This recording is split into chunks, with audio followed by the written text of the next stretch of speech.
Hare Krishna. Welcome to the 18-day session on the study of the Srimad Bhagavatam.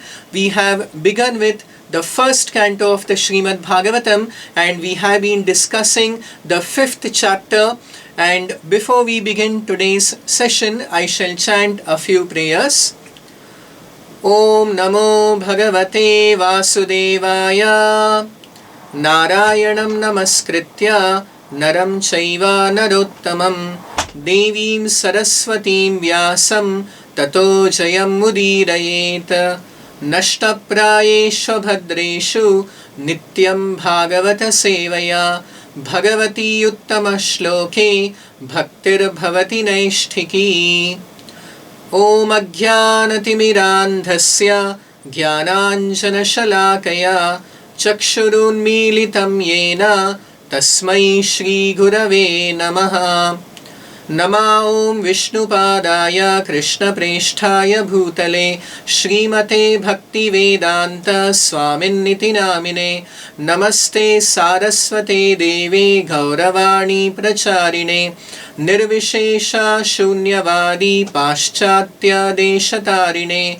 Jai Shri Krishna Chaitanya Prabhu Nityananda Shri Advaita Gadadhara Shri Vasadi Gaura Bhakta Vrinda Hare Krishna, Krishna Krishna, Hare Hare, Hare Rama, Rama Rama, Hare Hare. Hare Krishna, I welcome once more everyone to this 18-day summary study on the greatest literature on the earth, the Srimad Bhagavatam. So we have been discussing in the fifth chapter of the first canto of the Srimad Bhagavatam about the most valuable instructions given by the great sage Narada to Vyasa. Vyasa had just accomplished the great task of compiling and dividing all the Vedic scriptures, distributing it to his disciples and then the disciples to their disciples, and in this way for the easy practical comprehension of the people of the present age called the Kali Yuga, Vyasa did this great task, and yet he was not satisfied. So now Narada Muni has come to the ashrama of Vyasa, which is known by the name of Shamyaprasa and which is located in the very holy place of Badarikashrama or Badrinath on the western banks of the sacred river Saraswati. Narada has immediately pointed out to Vyasa that the great deficiency, the great mistake committed by Vyasa in the compilation of all the Vedic knowledge in all the Vedic scriptures was that although he had very greatly stressed on the paths of Dharma, Artha, Kama and Moksha, the path of religious principles and economic development, the fulfillment of material desires, and then finally about liberation, Narada says that unless one surpasses the stage of moksha or liberation to come to the pure state, the original constitutional position of the Jivatma, in connection with the Supreme Brahman, in connection with the Supreme Absolute Truth, the Supreme Lord Shri Krishna. Until one reaches that point, all the other Vedic instructions would be unable to fulfill the real cravings of the eternal spirit soul. Narada Muni says that even liberation, up to the point of liberation, Naishkarmyamapyachyuta bhavavarjitam. Naishkarmya here refers to moksha or liberation. So even liberation without Achyuta Bhava, without the Jivatma's eternal loving connection to Achyuta. Achyuta is another name of the Supreme Lord Shri Krishna. So liberation without Achyuta Bhava, without the Jivatma's eternal loving relationship with Achyuta, with the Supreme Lord Shri Krishna, is declared by the great sage Narada to be useless and worthless. So continuing his instructions to inspire Veda Vyasa to compile a spotless literature which would be free from all material contamination, from all material influences of dharma, artha, Kama, and even moksha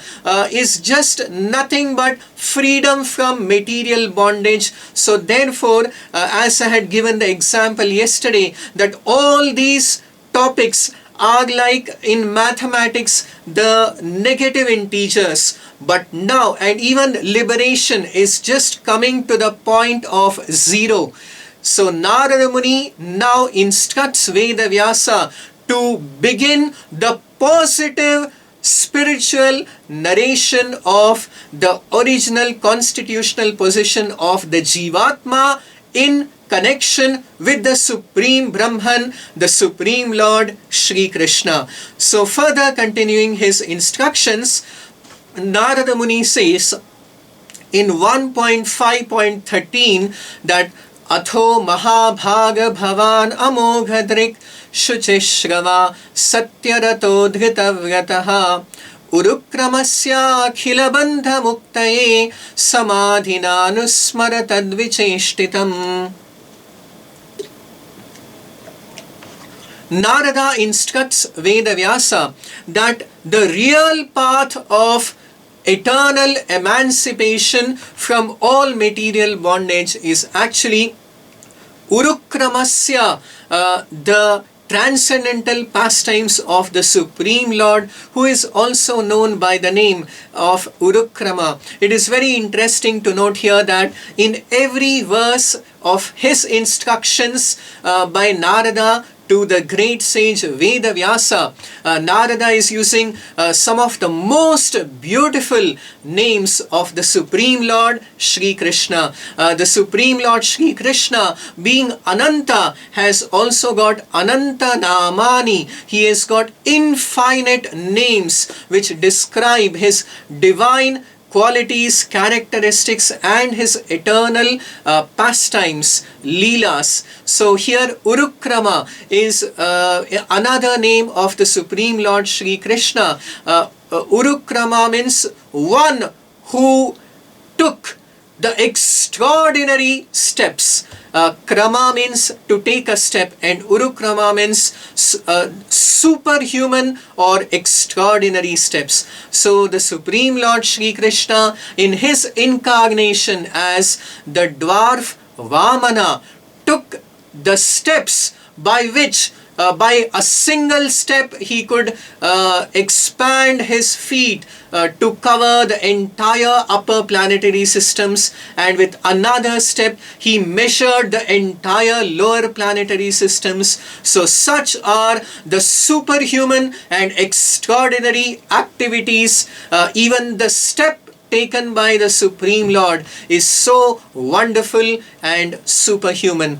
So Urukramasya Akhila Bandha Mokshaye, just by the glorification, by the chanting and hearing of the divine activities of the Supreme Lord, the Supreme Absolute Truth Shri Krishna, Akhila Bandha Muktaye leads to complete freedom and liberation from all material bondage. So Samadhina Anusmara, Narada is encouraging Veda Vyasa to contemplate on these pure spiritual divine activities of the Supreme Lord and explain them for the ultimate and the highest benefit of all the people.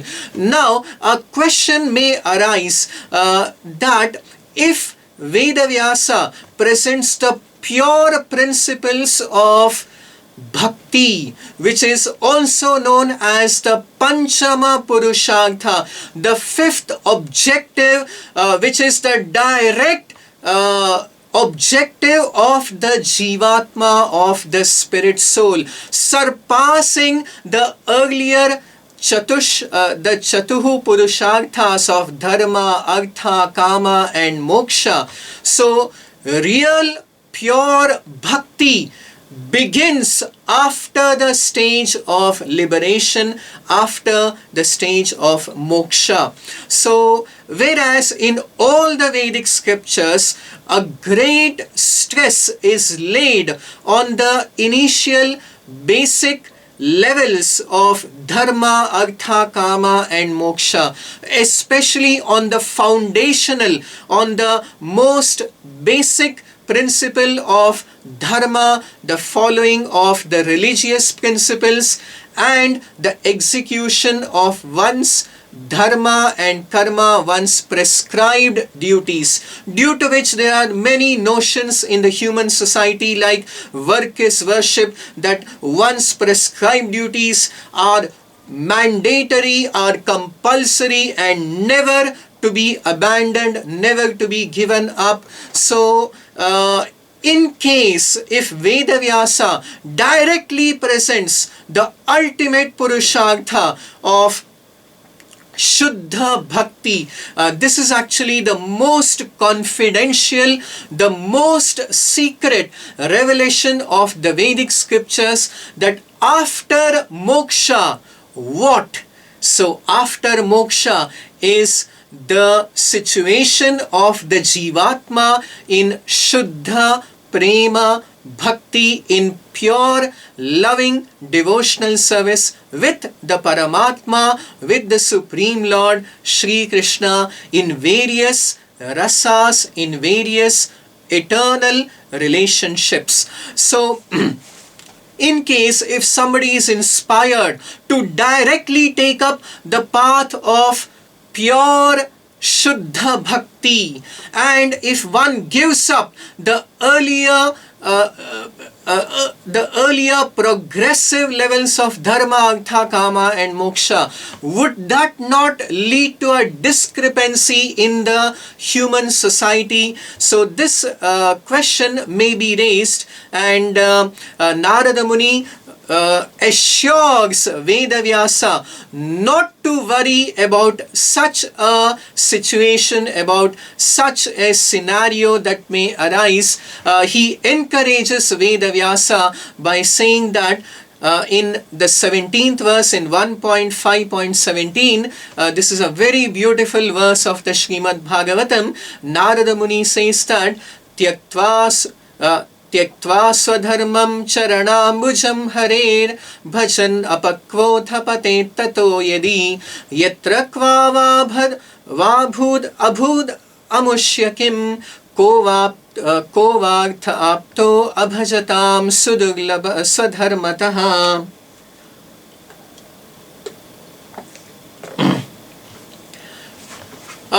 The exact situation has been taken up by Narada by saying that Tyaktva Swadharmam, in case a person gives up his material prescribed duties, his Swadharma, and Charanambujam Harer, takes up the path of surrender to the Supreme Lord Sri Hari, to Krishna. Just like even in the final ultimate instruction in the Charama Shloka of the Bhagavad Gita in 18.66, the Supreme Lord Sri Krishna has given the instruction that Sarvadharman Parityajya Mamekam Sharanam Raja Aham Tvam Sarvapapebhyo Mokshayishyami Ma Shuchaha, that one should abandon all varieties of dharma, prescribed duties, everything, and completely and exclusively surrender to the Supreme Lord Shri Krishna. So, what about the discrepancy of giving up the swadharma or sarvadharmas. So here again, even in the Bhagavad Gita, Krishna gives the assurance, Ma shuchaha, do not fear, because I shall protect you and I shall give you moksha ishyami, I shall give you the supreme perfection of liberation. So here again Narada explains that even in case if somebody gives up his occupational, his prescribed duties and surrenders to the lotus feet of Sri Hari, of Sri Krishna, tyatva swadharmam charanambujam harer bhajan apakvotha pate tato yadi. And in fact, even if apakvaha, even without attaining the supreme perfection in bhakti yoga, if patitaha, if that person falls down, then what happens to such a person? He gave up his occupational duties, so he lost on the material path, and he began the process of surrender to the Supreme Lord Shri Krishna, but there also he failed and has fallen patitaha. So what is the situation of such a person? A similar question was also raised by Arjuna in the 6th chapter of the Bhagavad Gita, and there also Krishna elaborately explains the position, the situation of a yoga brashta very beautifully in chapter 6, text number 40 up to 46. Krishna explains the position of a yoga brashta, and here also Narada Muni is saying that yatra kva va abhud abhadram amushyakim, there is no loss for a person who has even fallen from the path of bhakti after giving up his material occupational duties, because whatever a person has executed on the path of pure devotional service is the greatest asset, the greatest spiritual permanent eternal asset of the spirit soul. And whatever we may have gained from all the execution of our prescribed duties, not only in this life but from innumerable millions and billions of lifetimes, is actually on the measurement from the perspective of eternal value, it is zero. It is of no value.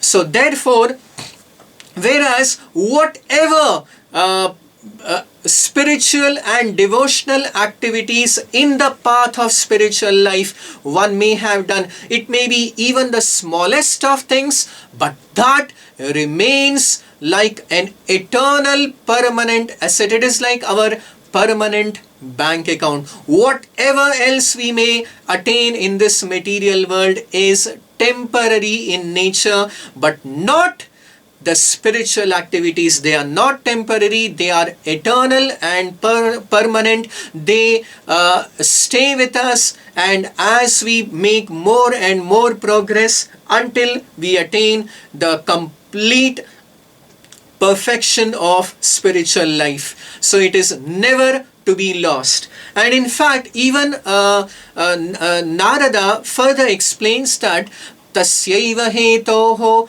prayateta kovido na labhyate yad brahmatam uparyataha tallabhyate dukhavadanyata sukham kalena sarvatra ghabira ramhasa. Someone might again have the confusion, might have the question, might have the query that what about the material attainments in life? What about how do we maintain ourselves in this material world unless we execute properly, devotedly and dedicatedly our occupational duties? So Narada gives a very, very logical, a very beautiful example here. The example given here is that everyone is striving very hard, day in and day out, our entire lifetime uh, is spent by each and every person in this material world in order to attain material happiness. Is there anyone in this world who is working to get misery or suffering? So these two things, sukha and dukkha, although everyone in this world is aspiring and working very hard with the objective of getting sukham, for getting happiness, yet without our working, without our asking for it, dukkha uninvitedly comes and falls on our head. So, likewise, just like dukkha, without our aspiring, without our working, without our striving for it, comes by its own accord. Narada Muni says that even sukha would definitely come, what is destined to us, by its own accord. There is no point in spending the most valuable time and energy available to us in the human form of life in order to pursue the material happiness, because whatever is destined, material happiness and material suffering, that would come by its own accord. So Narada says that tasyaiva hetoho prayateta kovido. Then where should we place our time and energy in the pursuit of what? So that is answered here, that tasyaiva hetoho prayateta kovidaha.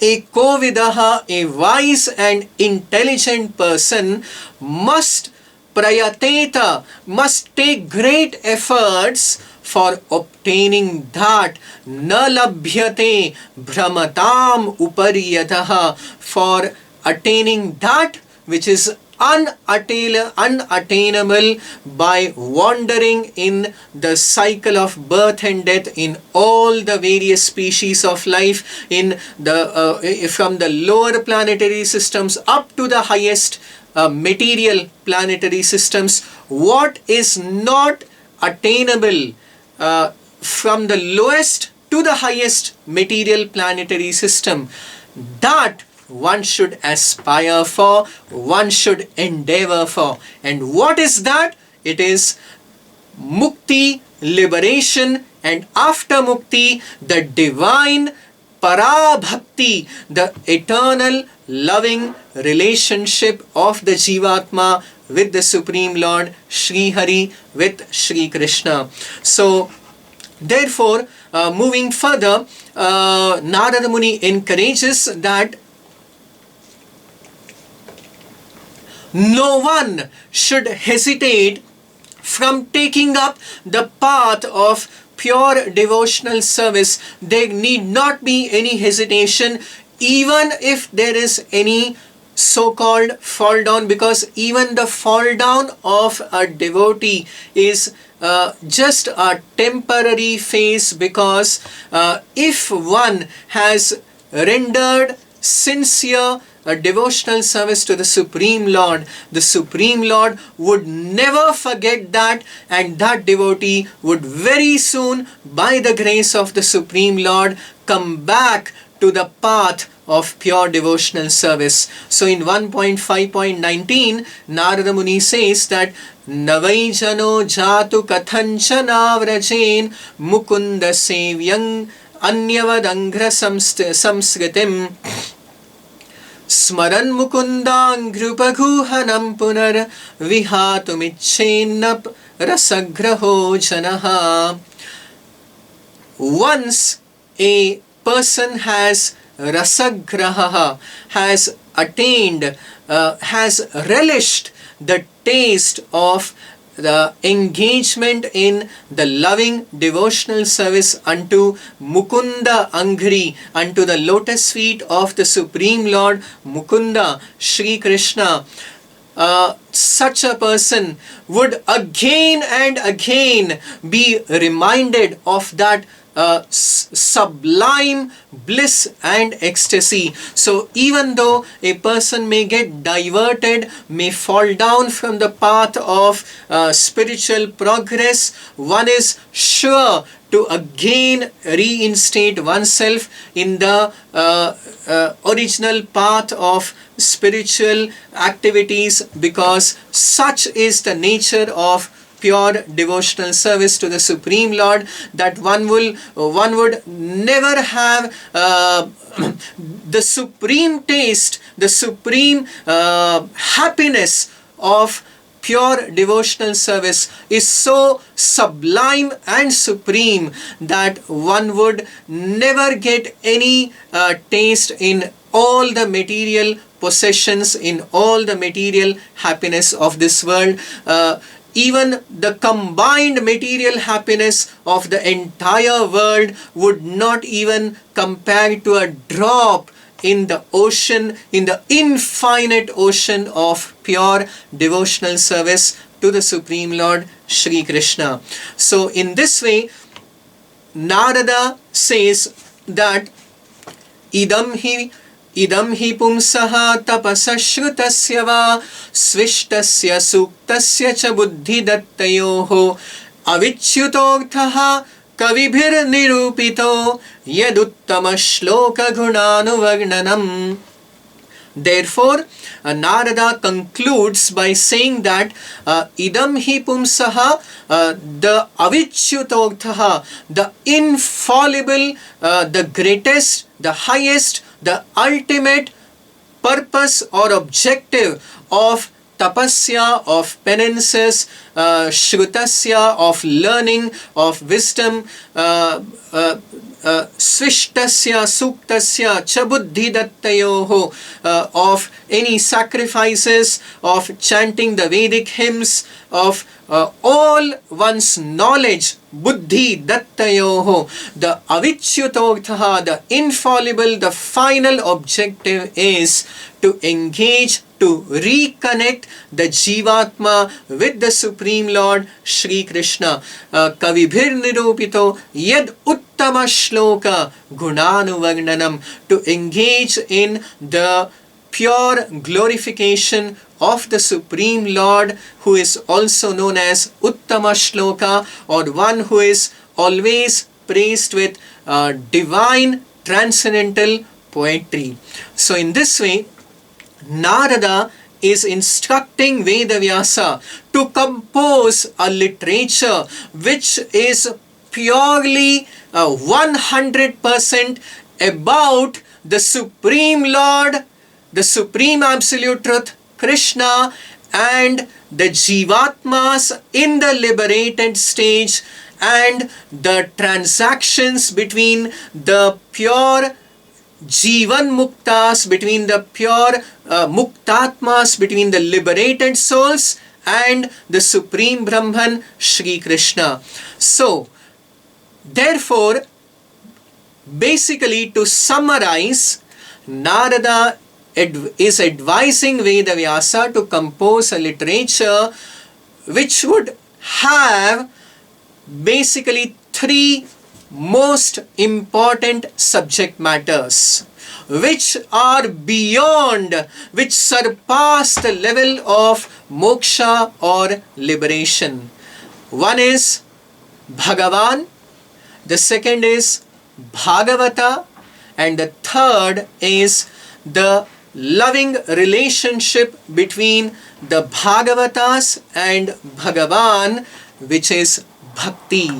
So, the Supreme Brahman, the Brahman Amsha, and the transactions between the Jivatma and the Paramatma in the liberated stage, which is bhakti. So, therefore, Srimad Bhagavatam has got basically three fundamental subject matters, which are Bhagavan, Bhagavata and Bhakti. Bhagavata here referring to the pure devotees of the Supreme Lord. In order to further encourage Vyasa to take up this path, to take up this task of compiling a literature in pure glorification of the Supreme Lord, of his pure devotees and of devotional service, Narada narrates his own personal example. Narada now reveals to Vyasa and to the entire world the very, very fascinating and wonderful history of his previous birth. So in 1.5.23 onwards, Narada narrates to Vyasa that Aham Pura Atita Bhave. Atita Bhava here referring to the previous creation or the previous kalpa, the previous day of Brahma. So this is just like a narration begins with long ago. So Narada is telling Vyasa that long ago in the previous millennium, in the previous creation, in the previous day of Brahma, Atita Bhava. So if we exactly calculate, it is also revealed in the Bhagavad Gita chapter 8 text number 17 that Sahasra Yuga Pariyantam Ahariyad Brahmano Viduhu. Brahmano Ahar, 1 day of Brahma is equal to Sahasra Yuga Pariyantam, 1000 Mahayugas, and 1000 Mahayugas, each Mahayuga consists of the Chaturyugas of Krita Yuga, Treta Yuga, Dwapara Yuga and Kali Yuga. Kali Yuga lasts for 4,32,000 years and the previous Dwapara Yuga, double of it, 8,64,000 years. The Treta Yuga for 12,96,000 years and Krita Yuga or Satya Yuga 4 times of Kali Yuga, that is 17,28,000 years. If we add all the 4 together, it comes to 43,20,000 years. And in the Bhagavad Gita 8.17 it is stated that Sahasra Yuga Pariyantam Ahar Yad Brahmano Viduhu. Brahmano Ahar, Brahma's 1 day is equal to 43,20,000 into 1000 or 1000 Mahayugas. And Teho Ratra Vidochanaha, such is the duration of his night as well. So if we calculate, it comes to a astounding figure of about 800 billion 800 billion years. So long back in the previous millennium, in the previous kalpa of Lord Brahma, Narada says that Aham pura atita bhave bhavam mune dasyastu kasyaschana vedavadinam. I was born as Dasyaha, as the son of a certain maidservant.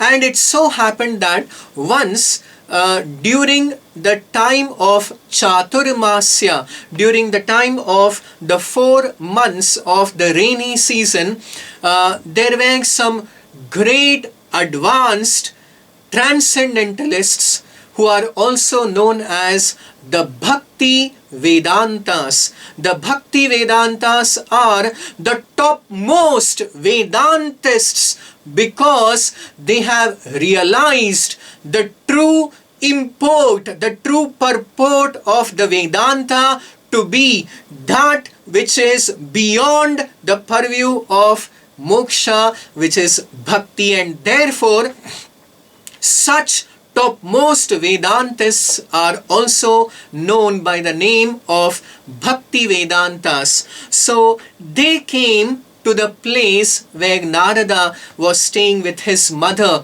His mother was a simple, ordinary dasi or a maid servant who used to engage in the household chores of a few households, and that is how they were spending their life. And at one time, when these great bhakti vedantas came, these great transcendentalists came, she engaged in the service of those great personalities.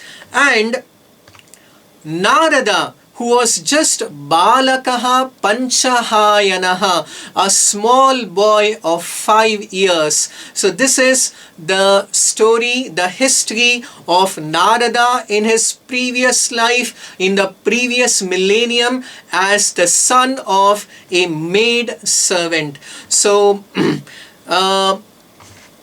Narada, he also, in a simple manner, in his pure innocence, he was engaged in the service of this great sages. Te mayyapeta khila chapalerbhake dante dhita kridana kenu vaktini chakru kripam yadyapi tulya dakshanaha shushrusamane munayolpa bhashini. So unknowingly, Narada was engaged in the highest spiritual activity of rendering service to the great Mahatmas, to the great pure devotees. So as stated even in the Bhagavad Gita 4.34, that the key, the secret to spiritual advancement is Tadvidhi pranipatena pariprashnena sevaya, is to render service, to approach the pure great devotees and transcendentalists, and by rendering service unto them, by inquiring from them, one can learn the entirety of spiritual knowledge. So Narada, in this way, unknowingly got admitted into the highest spiritual university, and he in this manner, by rendering service to the bhakti vedantas, the great transcendentalists, when a person sincerely renders service to the great Mahatmas, to the great sages, they are by nature very, very merciful, and they bestow their blessings, their mercy upon those who render service. So in this way, the great Mahatmas were very pleased and satisfied with the service of Narada, a small boy, and they bestowed Chakruhu Kripam Yadyapi Tulya Dakshanaha. They bestowed all their mercy upon this small boy Narada in his previous life. And in 1.5.25 is the wonderful transformation of Narada by surrender to these great Mahatmas in the form of partaking of the uchishta, of the remnants of the food of these great Mahatmas. So it is mentioned in 1.5.25 that Uchishthalepan anumodito dvijaihi sakritsma bhunje tadapasta kilmishaha evam pravrittasya vishuddha chetasaha tadharma evatmaruchi prajayate. Sakrit, once, anumoditaha, by their permission, Narada explains that Uchishtalepan, I partook of the remnants of the food of these great personalities, and just by that, tad apasta kilbishaha, all the material contaminations of my material existence were completely vanquished or destroyed. Normally, it is to be noted that even in the Bhagavad Gita 17.10, Krishna has stated that Uchchishtam, the remnants of someone's food, are highly contaminating and are not to be taken. Yatayamam ghatarasam puti pariyashitam chayat Uchchishtam apicha medhyam bhojanam tamasa priyam. Uchchishtam is also food in the mode of darkness or ignorance. So although it is something which is not desirable, which is not to be taken, but there is one exception. That one exception is that, just like in the Bhagavad Gita 9.26, Krishna says that Patram pushpam phalam toyam yo me bhaktya prayachati. When a devotee offers to the Supreme Lord even a leaf, a fruit, a water, with bhakti, with pure devotion, Krishna has declared in the Bhagavad Gita, Ashnami, that I accept such offerings made with pure love. So the Bhakti Vedantas always offer whatever they eat to the Supreme Lord, to Shri Krishna. Even in the Bhagavad Gita 3.13, it is stated that Yagna Shishtashinas Santo Muchyante Sarvakilbishaihi Bhunjate Te Tu Agham Papa Ye Pachanti Atmakaranat. Yagna Shishta, Yagno Vai Vishnuhu. So Yagna is another name of the Supreme Lord Vishnu, and Vishnu Shishta, if anyone partakes of the remnants of the Supreme Lord Vishnu, one immediately becomes free from all material contamination. So the principle is, as stated in the Bhagavad Gita also, that prasade sarva dukkhanam hanirasyopajayate. The remnants of food of the Supreme Lord Shri Krishna are also known as prasada or yagna shishta. So when one takes prasada, that is the most pure, because the food offered to the Supreme Lord, to the Supreme Absolute Truth, to the Supreme Spirit is completely spiritualized by the contact with the Supreme Spirit Shri Krishna. And that when it is taken by, so when the Supreme Spirit contacts the food, it becomes prasada. And when that prasada is taken by great Mahatmas, by the great pure devotees, by the Bhagavatas, it becomes Maha Prasada. And that Maha Prasada is what is being referred to here. The great Mahatmas are also completely spiritual personalities, being always engaged and absorbed in the spiritual service to the Supreme Spirit Shri Krishna, and therefore the remnants of the food of the great Mahatmas is also is even more intensely spiritualized, and therefore it is known as Maha Prasada.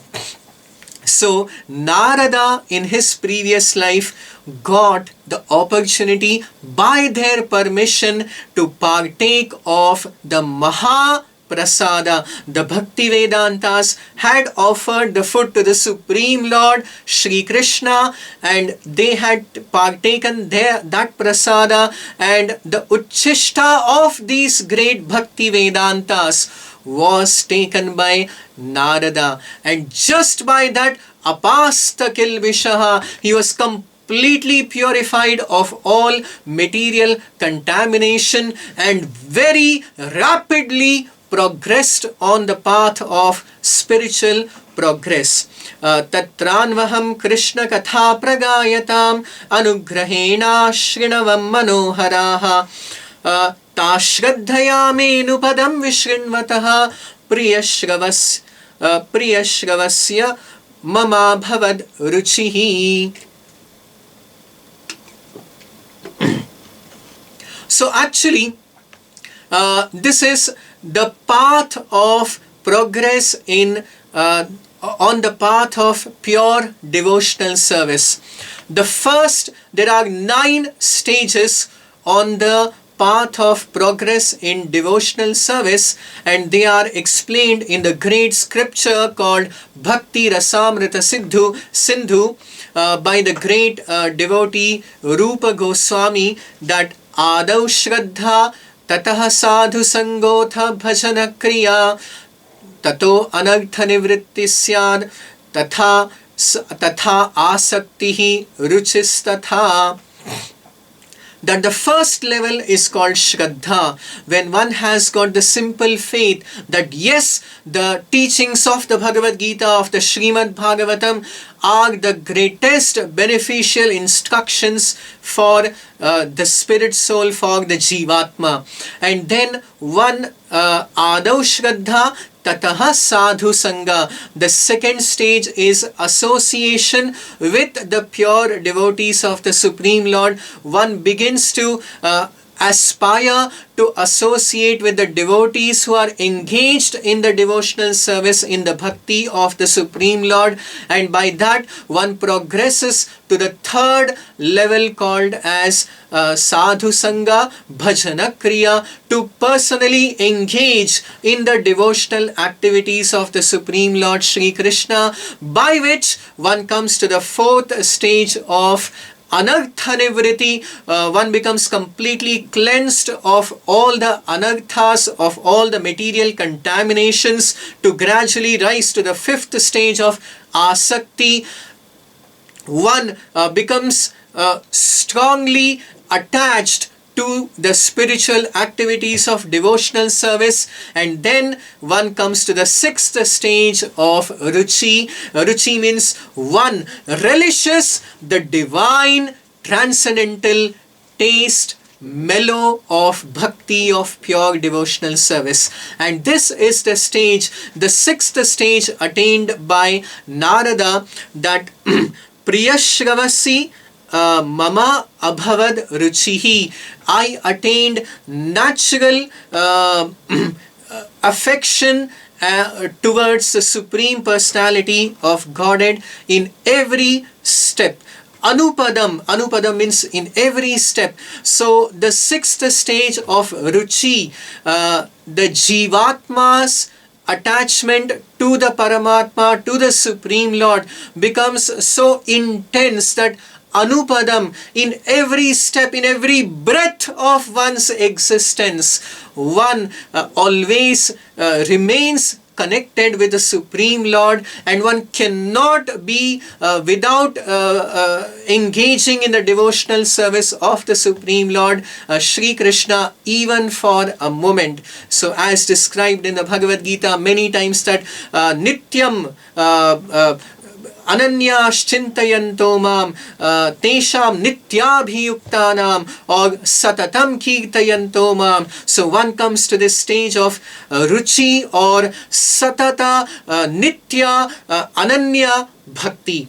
So Narada achieved that stage by the mercy of the great Bhakti Vedantists who were staying at their place for a period of 4 months, and finally when they left that place, tasyaivam me anuraktasya prashritasya hatena saha shraddadhanasya balasya dantasya anucharasya cha jnanam guhyatamam yattad sakshad bhagavatoditam anvavochan gamisyantaha kripaya deenavatsalaha.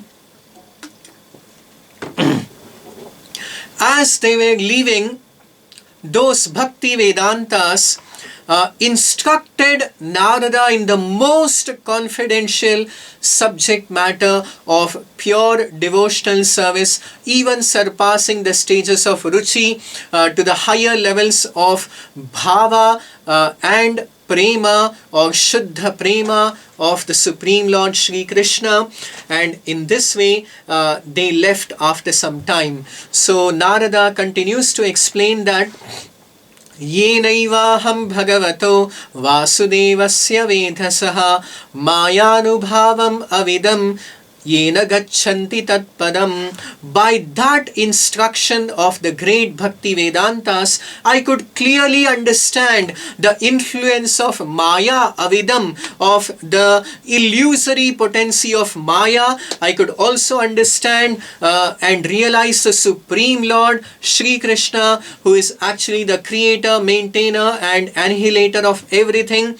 By understanding this knowledge, Yena gachanti tatpadam, one can return back to the eternal supreme kingdom of God and personally meet the Supreme Lord Shri Krishna.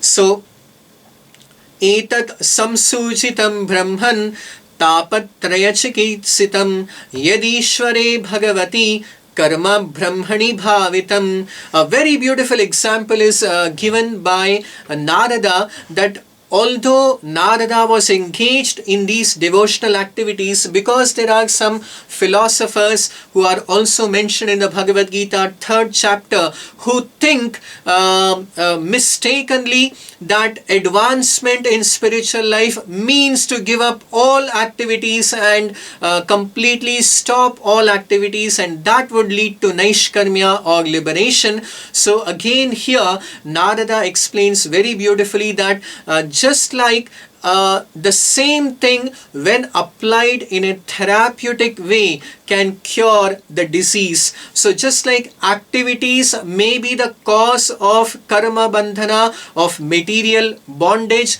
but the same activities when connected with the Supreme Lord Shri Krishna become the cause of liberation. So the simple example is given that even in Ayurveda, if someone consumes too much of milk or milk products, one gets a kind of a stomach disease, and that can be resolved, that can be cured by another milk product, which is curd. So by taking curd, which is nothing but another form of milk, one can cure the disease caused by milk. So likewise, although activities lead to bondage, material activities lead to material bondage, but when the same material activities, when they are connected with the Supreme Brahman, with the Supreme Lord Krishna, by the process of bhakti or devotional service,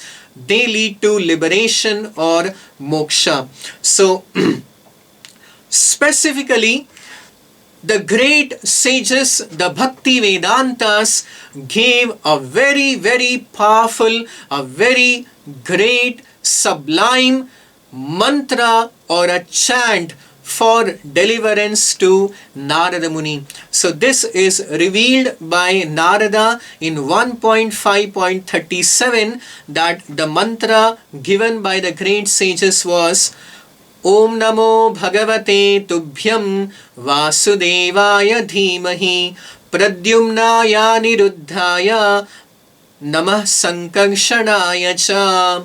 So this is a very confidential prayer given by this was the mantra diksha given by the Bhakti Vedantas to Narada, and Narada constantly engaged in the chanting, the japa of this mantra, which is a prayer to the Chatur Vyuha expansions of the Supreme Lord Shri Krishna, Vasudeva, Sankarshana, Pradyumna and Aniruddha. I shall chant this prayer once more. Please hear it attentively. Om Namo Bhagavate Tubhyam. Om Namo Bhagavate Tubhyam Vasudevaya Dhimahi Pradyumnaya Niruddhaya Namah Sankarshanaya Cha. So this is the prayer given by the great sages, and Narada says that iti mukti abhidhanena mantramuktim amuktikam yajate yagna purusham sasamyak darshana puman. So therefore, one who worships the Supreme Lord by this form of transcendental sound vibration, by one who worships the Supreme Lord, who is Amurti. Amurti here refers to the Supreme Lord who has no material form, whose form is completely divine and transcendental, as stated in the Brahma Samhita, that the Supreme Lord Shri Krishna is Ishvaraha Paramaha Krishnaha Satchidananda Vigraha. The Supreme Lord Shri Krishna, his form is completely Sat Chit Ananda. It is eternal, full of knowledge and full of infinite bliss and happiness. So in this way, Narada concludes his narration by saying that त्वमप्यदभ्य अदभ्रश्रुतविश्रुतं विभो समाप्यते येन विदां बुभुप्सितं प्राख्याहि दुःखैर्मुहुरग्दितात्मनां संक्लेशनिर्वाणमुशन्ति नान्यथा. Therefore, describe the Supreme Lord's divine activities by which everyone, all the living entities, can completely be satisfied. All the deep hankerings and aspirations of the spirit soul of the Jivatma can completely be satisfied by the oral reception of the superhuman and transcendental activities of the Supreme Lord, and one can gain immediate relief from all the tapatrayas, from all material sufferings and material pangs by hearing the transcendental sound vibration as described, as narrated in the divine activities of the Supreme Lord Shri Krishna. So we shall further hear about some more wonderful narrations about the previous life of Brahma in tomorrow's session, as to how he attained gradually the highest liberation and got elevated to be one of the greatest eternal associates of the Supreme Lord Shri Krishna. If you have any questions or any queries regarding today's subject matter, you are most welcome to post them in the comment section or in the WhatsApp group. Please do join us tomorrow for the continuation of the summary study of the Srimad